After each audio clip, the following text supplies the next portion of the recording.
So, alas 9:37 ng umaga, eto na nga, naglalabasan na po mga kapuso yung pong mga proyekto ng ating pong pamahalaan na kung saan sa tingin ng ating mga kababayan meron pong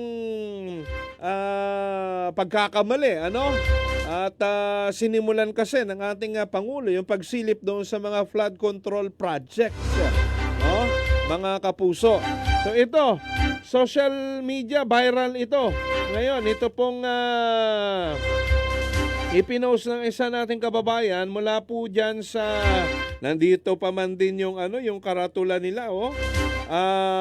Construction improvements of Pangubilyan Road leading to Mainit Seven Falls, Barangay Mainit, Brooks Point, Palawan, na kung saan ay sinimulan February 21, 2022 na dapat matatapos September 29, 2022 pa. Mga kapuso, nagkakahalaga ito ng 14 million, mahigit 14 million. Alamin natin yung status nito at bakit nagkaganito, mga kapuso. Nasa linya natin ang mismong District Engineer ng 2nd District Engineering Office, DPWH, Engineer Noel Pontevella. Sir, magandang umaga muna po sa inyo. Hi, good morning po, Sir Fred. Fred. Yes, sir. At sa mga kikinig po sa iyong programa. Opo, Engineer, paglilinaw lamang. Mga residente na mismo po yung nagdala nito sa social media dyan sa Barangay Mainit, Brooks Point, Palawan.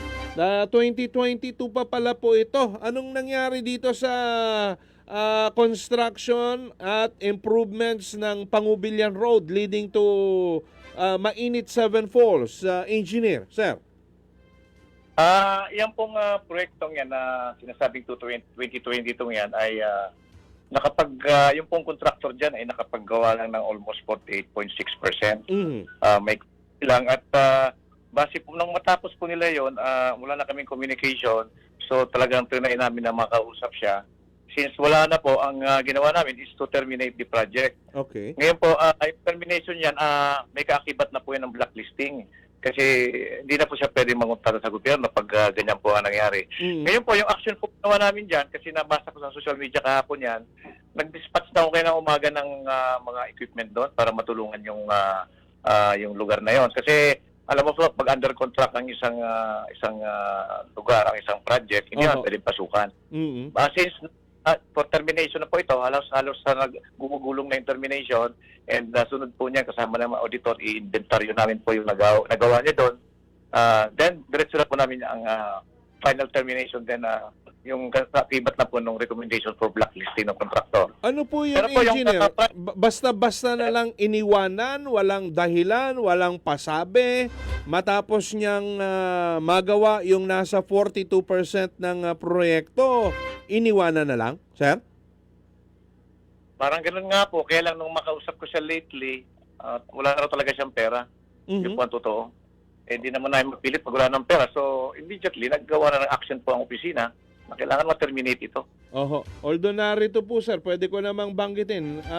Mas maigi siguro, sir, kayo na po magbanggit kung anong construction firm ito, anong contractor nitong proyekto na ito, Engineer Pontevella, sir? Bali po sa datos namin, ang contractor po dyan si R. Narasid Trading and Construction. Local po ba ito dito sa atin o Dayo, Engineer? At parang taga Rizal po sila, taga Rizal. Oho. O Batarasa po. Sir, di ba po, pag contractor pumasok sa ganitong bidding ng ating pong gobyerno, dapat yan capable at pwedeng may kakayanan para magpaluwal dahil hindi naman agad-agad nakukuha po yung budget dyan by percentage yung pong release ng budget ay understand pag mga ganitong proyekto. Pero dadahilan niya wala na silang pera, sir? Totoo po yan. In fact nga po, may mga bayaran pa kami sa kanya. Ang nagawa niya po, almost 48.6% na. Pero yung nakolekta niya lang, nasa 21% lang eh. Almost 3 million lang eh. Ang project niya is 4 million. Kaya nga nung hinahanap namin siya, kasi di namin siya makita, naka-allocate ko po siya, nakausap ko. Kung bakit di mo tinutuloy yung project, kailangan natin matapos yun. Eh, wala na parang wala talaga siya, kaya wala nang pera. Yun po ang talagang kinakpan niya. Okay. So, nag-decide na kaming i-terminate po yung project kasi nakatiwang yun. Sabi ko, tulungan na lang muna natin yung lugar. Nag-dispatch na po ako kaya ng bako sa dump truck. Bukas lalagyan ko ng pita ng grader para po maayos yung lugar para sa riding public. Maayos po natin yung may mga damo-damo na doon eh. Opo, oo. Ito nga, pinakikita namin yung post ng ating kabayan from Brooks Point. Pero, Engineer, I'm sorry 2022 pa dapat po ito. Pero ngayon lang po uusad yung pagba-blacklist at yung pong pagte-terminate ng kontrata, sir? Kasi po nung in-advise namin sila for termination, gumawa po ulit sila eh. Gumawa sila dyan sa so ang assumption namin na talagang tutuloy-tuloy niya na. Okay. O kaya nung nakita namin na wala na naman nangyari, sabi ko blacklist na natin to. Wala nang nangyari dito, sabi ko. Pag wala ba siyang ibang mga mga nai-grant or nai-award na mga proyekto maliban dito, engineer? Noong 2022, last na yan, wala na siya pong 23, wala rin siya hanggang ngayon. Wala na po kasi hindi na po siya makakakuha sa amin kasi negative na po siya. Laki na ng negative slippage niya. So kahit yung mga dapat ninyong bayaran sa kanya, hindi niya na po makukuha, sir? Hindi niya na makukuha po kasi hindi siya makakakolekta dahil dapat sa amin wala kang negative sa billing mo. Pag ano pong ibig sabihin? Ano mangyayari po pag termination of contract na? Sir, hahanap na tayo ng panibagong contractor nito? Iimbitahan po namin siya for joint inspection with COA. Okay. Tapos susukatin lahat yung nagawa niya.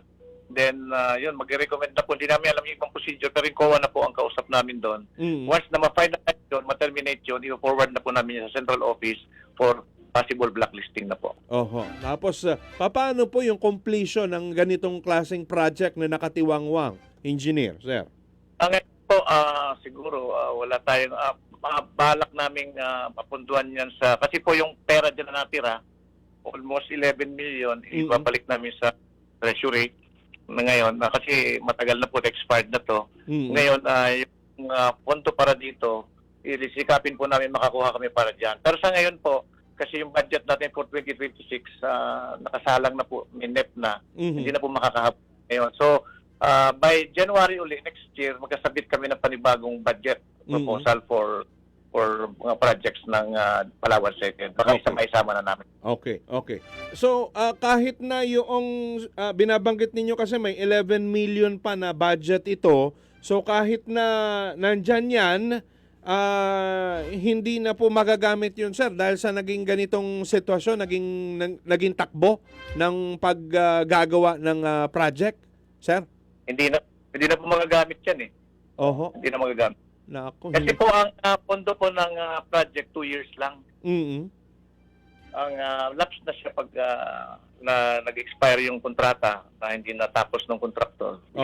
Yung savings, hindi na po pwedeng gamitin. Okay. Kasi yun nga po, iisipin 2022 pa dapat natapos, ngayon ay 2025, papasok na rin tayo sa last quarter ng taon.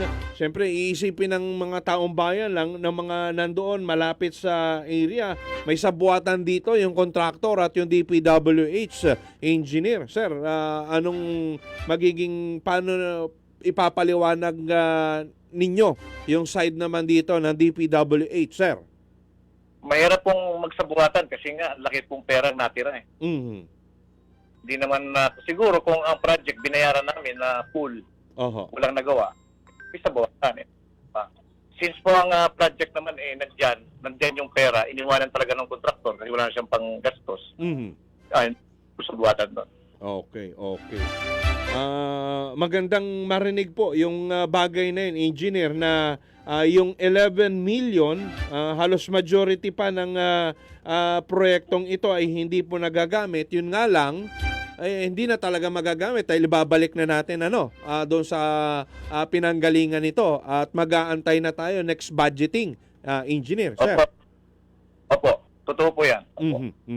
Sir, isa na lang kasi yun nga talagang sa panahong ito naglalabasan po kanya-kanyang silipan sa mga project ng ating pong gobyerno. Aware po ba kayo dito sa construction ng